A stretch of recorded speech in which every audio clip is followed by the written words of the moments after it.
How do you feel when you hear this sound? Do you feel maybe disturbed, distracted, or maybe even annoyed?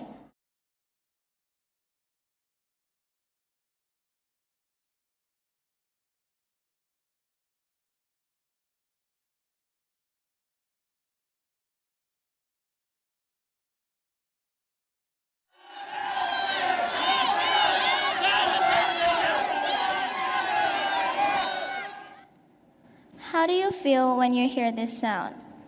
Do you feel maybe disturbed, distracted, or maybe even annoyed? Well, there is a difference between listening and hearing. We live in a very noisy world. When you think of the word noise, you may think of loud or repeating sounds. But noise can also mean constant talking, different opinions, various notifications, and the pressure to speak all the time. In a world that is always speaking, I'm someone who chooses silence. Silence is always misunderstood. When someone is silent, you may think that they have nothing to say, they are uncertain, or maybe even that they are shy. But silence can be powerful, as it creates space for thought, understanding, and emotional control. It also helps us listen, understand, and respond with kindness. I am a naturally quiet person myself. I think so because, unlike others, I don't constantly talk, argue, and don't pause.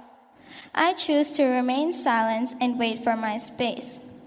This has helped me listen, deep think, and observe. So I like to call myself an introvert. I don't use social media that much because I don't feel the need to share everything about me.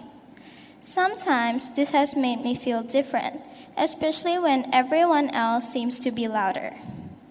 Being quiet can also make me feel invisible, but I noticed something important. When I stayed quiet and gave others space, situations changed. Arguments didn't grow, misunderstandings reduced, and people felt heard.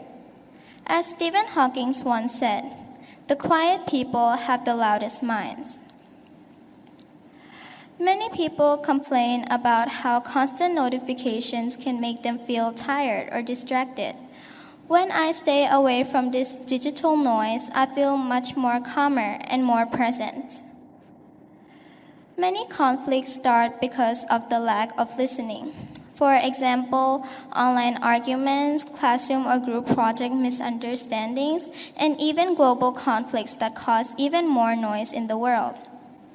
When I watch the news, I see people around the world suffering. They are always fighting and hurting each other. Most of the time, it feels like everyone is just shouting and no one's really listening. I wonder if these conflicts can stop if someone had the patience to stop and listen. Silence, on the other hand, it gives us time to think. It helps us control our emotions and it helps us choose better words to say. Last year, me and my friend group had a misunderstanding which caused us to separate. At first, we didn't even know what we fought over. But then, when we decided to sort things out by talking, we realized that nobody was wrong and we just had to listen. A living example I admire a lot is Malala Yousafzai. Does anyone know who she is? She is an education activist and the youngest ever Peace Prize laureate. Her calm courage, speaking without shouting, strength with gentleness, and moral clarity had made me understand the importance and impact of a quiet yet powerful voice. Watching people like her made me understand that being loud and being strong is not the same thing at all. She quoted, "One child, one teacher, one book, and one pen can change the world." She reminds us that being loud does not bring peace. It is the simple, quiet actions that does. Globally, listening skills are now taught in schools and learning centers to help understand and reduce stress. Research and education programs now encourage mindfulness and listening skills as they also help reduce stress. This shows us that silence is not weakness or emptiness. Silence is indeed meaningful and purposeful.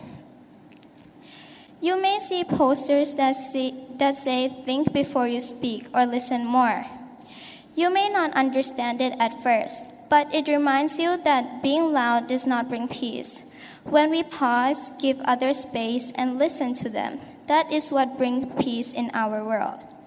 When we listen, we invisibly send a message that you matter. Research on mindfulness in schools say that classroom conflicts start not because people disagree, but because people don't listen. And psychologists say that people who do social media a lot and deal with digital noise can increase anxiety, especially in young people. So, what can we do in a noisy world? In a noisy world, silence helps us communicate with peace. Today, I want you guys to start small. Listen. Listen to your children, your parents, your spouse, your acquaintance, and even your enemy too. You will see how peace blooms. Thank you.